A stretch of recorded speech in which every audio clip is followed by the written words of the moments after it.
بعد نمازوں کے بعد بھی ہاتھ اٹھانے کا مسئلہ سمجھ لیجیے، اس بارے میں بھی مختلف قسم کی غلط فہمیاں پائی جاتی ہیں۔ بعض لوگ یہ سمجھتے ہیں کہ نماز کے بعد ہاتھ اٹھا کر دعا کرنا ثابت نہیں رسول کریم صلی اللہ علیہ وسلم سے، تو یہ بات صحیح نہیں۔ رسول اکرم صلی اللہ علیہ وسلم سے نماز فرض کے بعد ہاتھ اٹھا کر دعا کرنا ثابت ہے، اور حضرت صلی اللہ علیہ وسلم نے اس کی فضیلت بھی بیان فرمائی، اور یہ بھی بیان فرمایا ہے کہ نماز فرض کے بعد جو دعا مانگی جاتی ہے وہ دعا کی قبولیت کا خاص وقت ہوتا ہے، اور اس سے اللہ تبارک و تعالیٰ کی بارگاہ سے کبھی امید ہوتی ہے کہ نماز کے بعد جو دعا مانگی جائے گی اللہ تبارک و تعالیٰ اپنے فضل و کرم سے اس کو قبول فرمائے۔ تو نماز کے بعد فرض نماز کے بعد دعا کرنا بھی ثابت ہے، ہاتھ اٹھانا بھی ثابت ہے، البتہ ایک چیز ایسی ہے جو ثابت نہیں ہونے کا معنی حضور اکرم صلی اللہ علیہ وسلم سے ثابت نہیں۔ وہ کیا کہ اس طرح دعا مانگنا سب کا کہ جس وقت امام شروع کرے دعا اسی وقت بھی مقتدی کرے شروع، اور جب امام ختم کرے تو مقتدی بھی اسے ختم کرے۔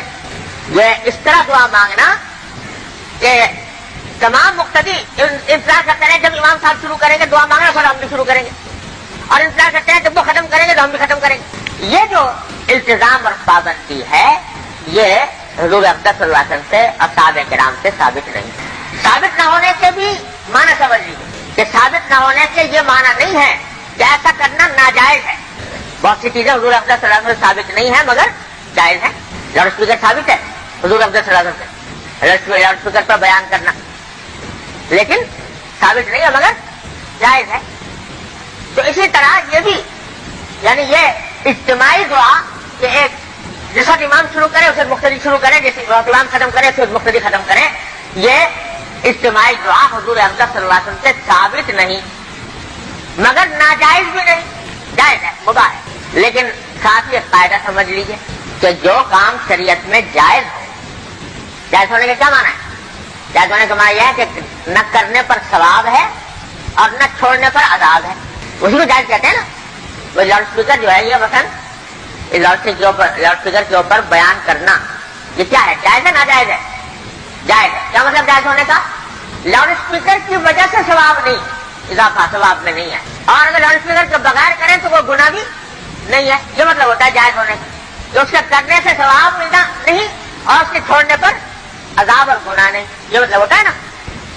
قاعدہ یہ ہے کہ جو چیز جائز ہو اگر اس کو آدمی سنت سمجھنے لگے، ٹھیک جائز مگر سنت سمجھے یا واجب سمجھنے لگے، اس کے چھوڑنے پر گناہ سمجھنے لگے تو پھر وہ چیز بدعت بن جاتی ہے، ناجائز بن جاتی ہے۔ لہذا یہ جو میں بتا رہا ہوں اجتماعی دعا کہ ایک ساتھ شروع کرنا ایک ساتھ ہی ختم کرنا یہ جائز ہے مگر سنت نہیں، واجب نہیں، ضروری نہیں۔ اگر کوئی اس کو ضروری سمجھے اور سنت کا حصہ قرار دے تو پھر یہ اس کا یہ عمل بدعت ہو جائے گا، یہ ناجائز۔ لہذا جہاں پر اس کو لوگ ضروری سمجھنے لگے، ناجائز تو یہ سمجھ لیں گے جو آدمی ایسا نہیں کرتا وہ خلاف سنت کر رہا ہے، تو پھر اس میں بدعت کا اندیشہ ہو جاتا ہے۔ لہذا ایسی صورت میں اس کو ترک کر دینا۔ لہذا ہمارے بزرگوں کا طریقہ یہ ہے کہ نماز کے بعد دعا تو کرتے ہیں ہاتھ اٹھا کر، لیکن کوئی ضروری نہیں کہ بلند آواز سے کریں، اور اس بات کا التزام کیا جائے کہ جب امام نے شروع کیا پھر مقتدی بھی شروع کریں، جب امام نے ختم کیا پھر وہ بھی ختم کریں، بلکہ جس کا جیسا موقع ہو الگ الگ دعا مانگی اور جب چاہ ختم کر دیا۔ اور کبھی ایسا بھی ہو گیا کہ امام نے دعا کرا دی مقتدی نے آمین کہہ دیا، تو اس کو نہ اس کو لازم سمجھے نہ اس کو لازم سمجھے، دونوں طریقے جائیں۔ یہ سے میں تنبیہ کرتی کہ آج کل ہمارے ہاں اس معاملے میں افراد و تفریط بھی ہے، اور بعض جگہوں پر یہ سمجھا جاتا ہے کہ اب اگر امام صاحب نے بلند آواز سے دعا نہ کرائی تو گویا نماز میں کچھ کمی رہ گئی۔ چنانچہ جہاں ایسا خیال ہوتا ہے وہاں لوگ جو ہے بڑے حیرت سے دیکھتے ہیں امام صاحب کے اوپر اعتراض کرتے ہیں، یہ کیا ہوا آپ نے دعا کیوں نہیں کرائی؟